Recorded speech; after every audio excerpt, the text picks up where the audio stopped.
주십시오. 감사합니다. 네, 대표님. 아까 저녁 식사를 하셨어요? 뭐 드셨습니까? 순두부. 예, 순두부 드셨답니다. 사실은 김한길 대표께서 이렇게 전국을 서울시청 앞에서 이렇게 노숙하실 때도 마찬가지지만 전국을 다니면서 순두부 드시고 김치찌개 드시고 된장찌개 드시고 백반 드시고, 그래서 옆에서 저희들도 다른 것도 좀 먹고 싶었는데 어쩔 수 없이 저희들도 따라 사는데요. 대표님, 먹는 것도 그러시지만 이 옷에 대해서 많이 궁금해들 하시거든요. 왜 이 옷을 입고 다니시는지요? 옷은 도대체 저거 한 벌밖에 없나? 이렇게 생각하시는 분도 계시고요. 좀 말씀해 주시겠습니까? 예, 가는 곳마다 이거 빨아 입냐고 많이 질문하시는데요. 노숙자한테 너무 많은 걸 기대하지 마십시오, 이렇게 얘기합니다. 그냥 하나 입고 잘 버티고 있고요. 이 옷을 제게 계속해서 입게 만든 것은 박근혜 대통령입니다. 우리나라 민주주의가 너무나 갑자기 많이 망가졌기 때문에 이것을 우리가 바로 세워야 한다 하는 것을 국민들께 더 많이 알리기 위해서 제가 시청 앞에서 서울에 한 달여 노숙하면서 계속 이 옷을 입고 있었기 때문에 일종의 이제는 이 옷이 민주주의를 다시 살려내는, 회복시켜야 한다는 메시지를 담게 됐습니다. 그래서 저도 때로는 좀 다른 옷 입고 싶지만 뭔가 우리 민주주의가 다시 회복될 수 있는 계기가 조짐이 보일 때까지는 이 옷을 계속 입고 버티려고 합니다. 보기가 싫은가요? 아니죠? 예. 이 옷 입고 한번 끝까지 가보겠습니다. 예, 고맙습니다. 네, 감사합니다, 대표님. 그런데 이제 사실은 한번 박근혜 대통령 이 옷이 좀 무서웠던지 벗고 오시오 이렇게 얘기한 적이 있었죠? 아니, 박근혜 대통령이 뭐 혼자 사는 여자분이 저한테 벗고 오라고 그랬을 리가 있겠어요? 그거는 잘못된 거고요. 이제 삼정회담 하자 그러면서 우리 당에 김한길 대표가 올 때 양복에 넥타이 메고 와야 된다 이렇게 얘기했는데, 아마도 대통령 만날 때도 제가 이 차림으로 올까봐 좀 겁내긴 한 것 같습니다. 그런데 그 사실이 알려지니까 국민들이 너무 많이 화를 내고 지적하고, 제1야당 대표와 만나면서 무슨 옷을 지정해 주기까지 하는 게 말이 되냐 이렇게 항의가 많으니까 청와대가 하루 만에 사과했습니다. 이거 잘못됐다. 제1야당 대표 오시는데 잘 선택해서 입고 오시면 된다 이렇게 했어요. 그렇게 보면 이 옷이 그래도 힘이 좀 있긴 있는 것 같습니다. 네. 제가 이제 대통령 만날 때는 양복 입고 갔어요. 넥타이도 매고요. 그래서 갔더니 이제 그 청와대 사람들이랑 전부 같이 있는데, 그래도 오늘 양복 입고 오셨네요. 그래서 청와대에서 다 이렇게 입고 와라 하고 지침 줬지 않습니까? 근데 그 지침에 보니까 수염에 대해서는 말이 없어서 그냥 왔습니다. 이렇게 얘기했습니다. 잘했죠? 네. 네.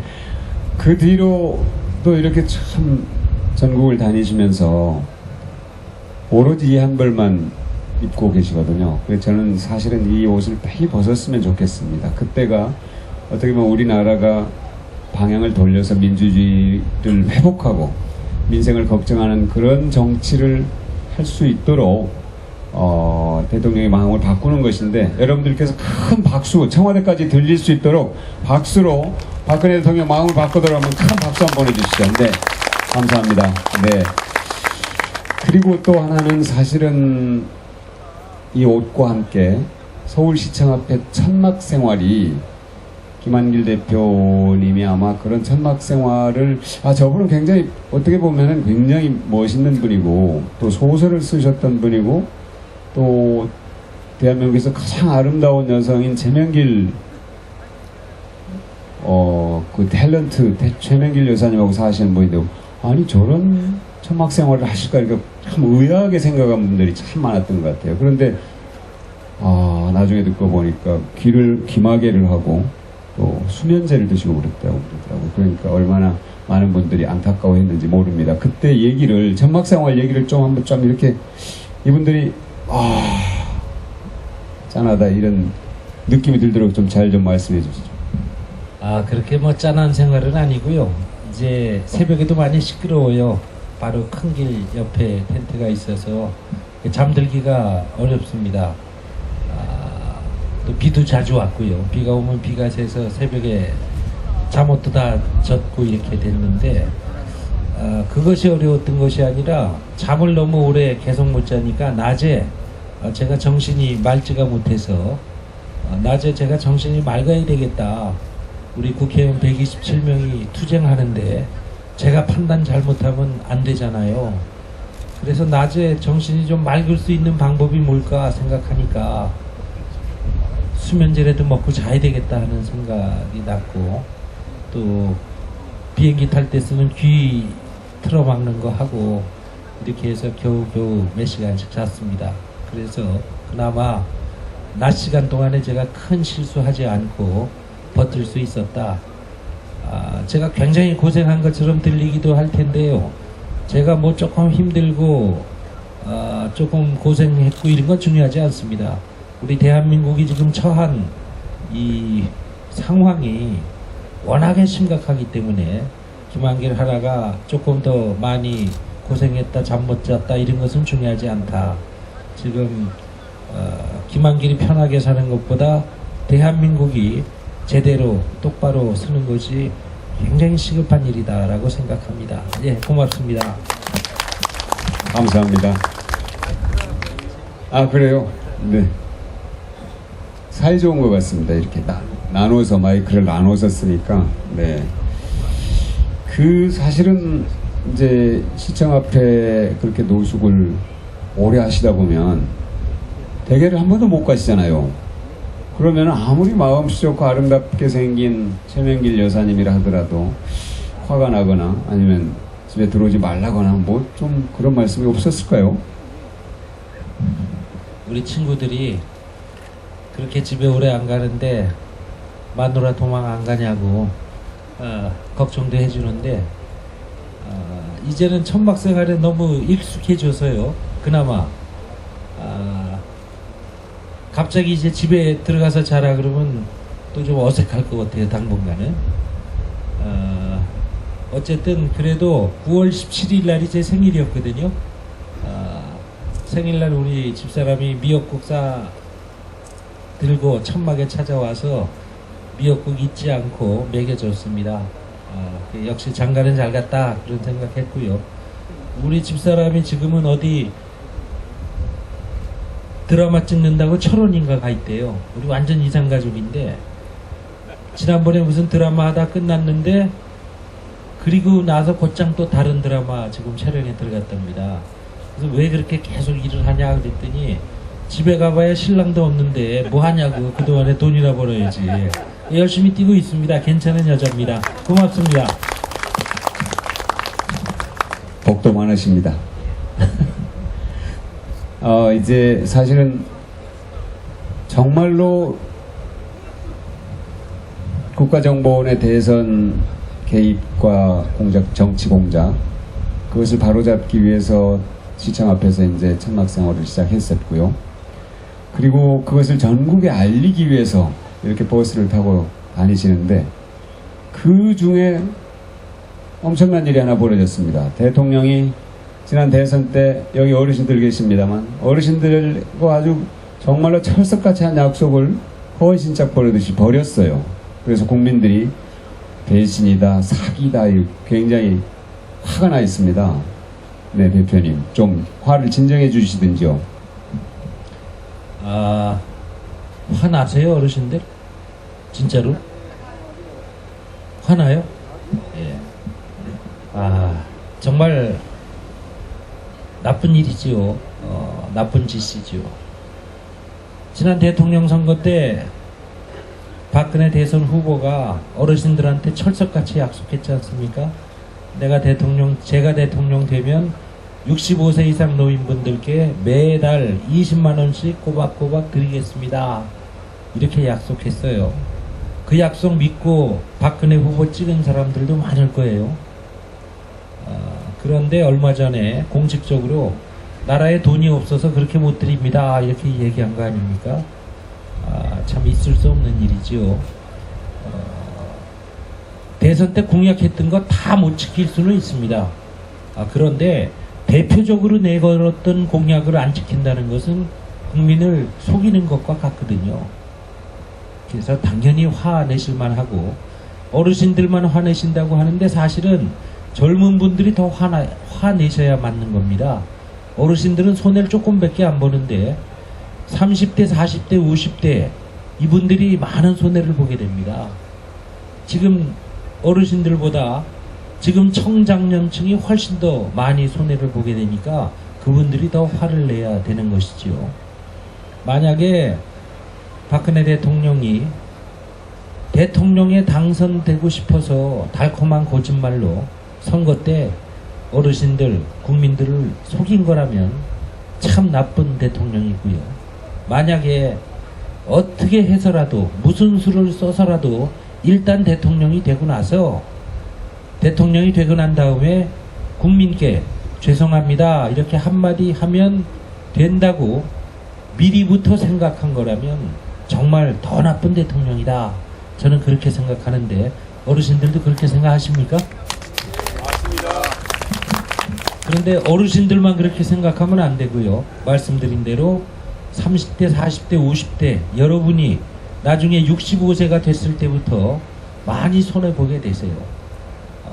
원래 대통령은 65세가 될 때부터 20만 원씩 준다고 그랬는데 지금부터 국민연금을 잘 내게 되면 65세가 됐을 때 10만 원밖에 안 줍니다.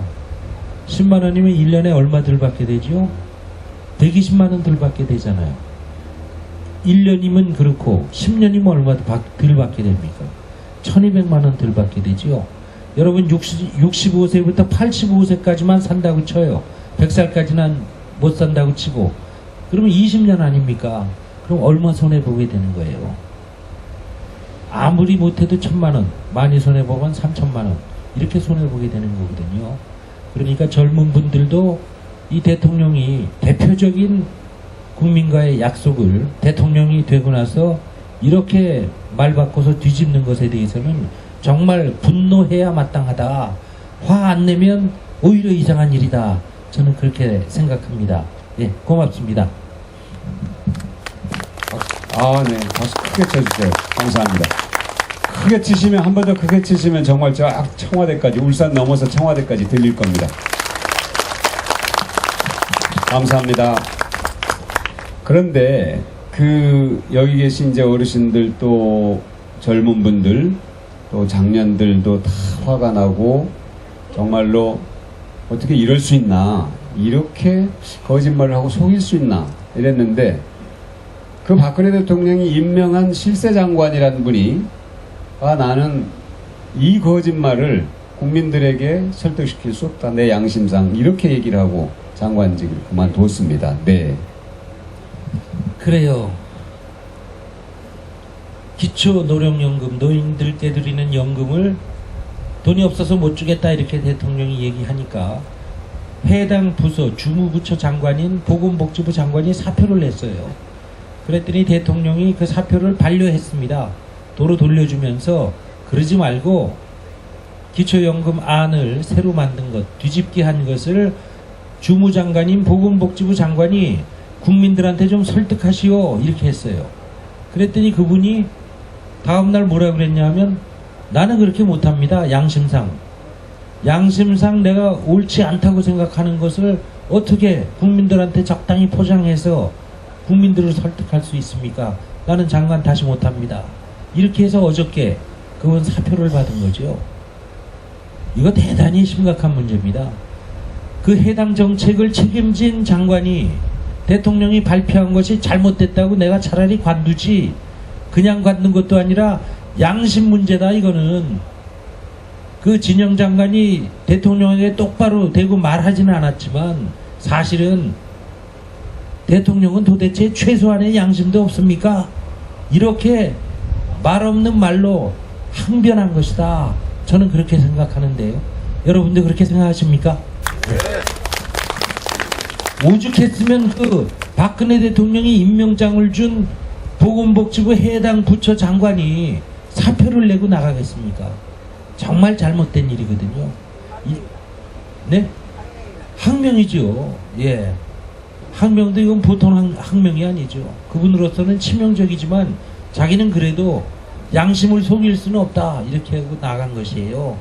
그러니까 그 진영 장관이 모든 것을 걸고 자기가 이것만은 안 됩니다 하고 장관직까지 내놓고 갔을 만큼 잘못된 이 기초 노령연금의 말뒤집기, 이것은 여러분이 정말 분노할 만한 일이다. 그 다음에 여러분이 직접 엄청난 도두로 손해보는 일이다 하는 것을 분명히 아시고 이것은 절대로 그대로 받아들일 수 없는 일인 것입니다. 우리 민주당이 앞장서서 절대로 박근혜 대통령이 이야기하는 대로 그대로 되는 일이 없도록 최선의 노력을 기울이겠습니다. 약속드립니다. 네, 감사합니다.